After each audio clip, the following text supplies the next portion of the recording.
Daily. Taste the Daily. ஊழலை எதிர்ப்பதில் கடைசி வரை உறுதியாக இருந்த ஹரியானா கேடர் IAS அதிகாரி அசோக் கெம்கா ஓய்வு பெற்றார். இறுதி வரை நேர்மையாக இருப்பதில் உறுதி காட்டியதால் தன்னுடைய IAS பணிக்காலத்தில் 57 முறை பணி இடமாற்றம் செய்யப்பட்டிருக்கிறார். ஹரியானாவை ஆண்ட மற்றும் ஆளும் அரசுகளுக்கு இவரின் நேர்மை பிடிக்காததால் முக்கியத்துவம் இல்லாத துறைகளிலேயே பல ஆண்டுகள் தொடர்ந்து பதவி வகித்து வந்தார். 1965ஆம் ஆண்டு கொல்கத்தாவில் பிறந்தவர் அசோக் கெம்கா.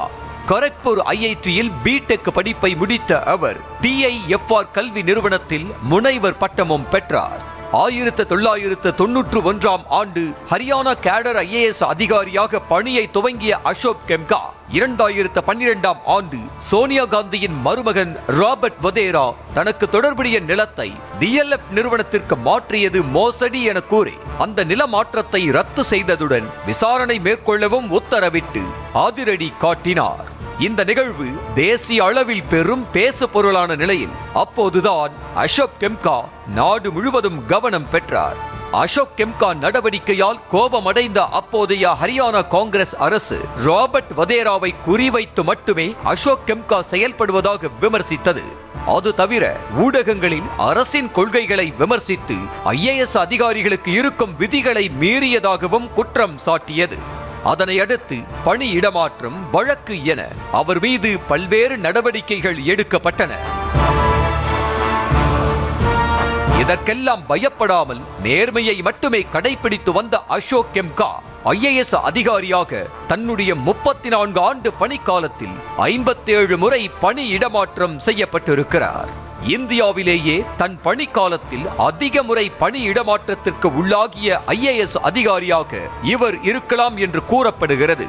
கடைசி 12 ஆண்டு காலத்தில் முக்கியத்துவம் குறைந்த துறைகளிலேயே IAS அதிகாரியாக பணியாற்றி வந்தவர் கடந்த ஆண்டு டிசம்பர் மாதம் போக்குவரத்து துறை கூடுதல் தலைமை செயலாளராக நியமிக்கப்பட்டார். தற்போது அந்த பதவியில் இருக்கும் போதே ஓய்வும் பெற்றிருக்கிறார். இந்த கடைசி 12 ஆண்டுகளில் காங்கிரஸ் ஆட்சியில் ஒரு முறையும் பாஜக ஆட்சியில் 3 முறையும் முக்கியத்துவம் குறைந்த துறைகளில் ஒன்றாக கருதப்படும் காப்பகத்திற்கு பணி இடமாற்றம் செய்யப்பட்டிருக்கிறார். 2023ஆம் ஆண்டில் பாஜகவை சேர்ந்த அப்போதைய ஹரியானா முதல்வர் மனோகர்லால் கட்டாருக்கு அசோக் கெம்கா எழுதிய கடிதத்தில் லஞ்ச ஒழிப்புத்துறையின் தலைமை பதவியை தனக்கு அளிக்கும்படி கேட்டுக் கொண்டார். அப்படி அந்த பதவி அளிக்கப்பட்டால் ஊழலை வேரோடு பிடுங்கி எடுத்து விடுவேன் என்றும் அவர் தெரிவித்துள்ளார். ஆனால் அவர் கேட்ட பதவி கொடுக்கப்படவில்லை. அரசியல்வாதிகளின் விருப்பத்திற்கு வளைந்து கொடுக்காததால் பணி இடமாற்றத்தால் அலைக்கழிக்கப்பட்டும் பல ஆண்டு காலம் முக்கியத்துவம் இல்லாத பதவிகளில் நியமிக்கப்பட்டாலும் அம்மாநில மக்கள் மனங்களில் நீங்காய் இடம் பிடித்து ஓய்வு பெற்றிருக்கிறார். Taste the Daily.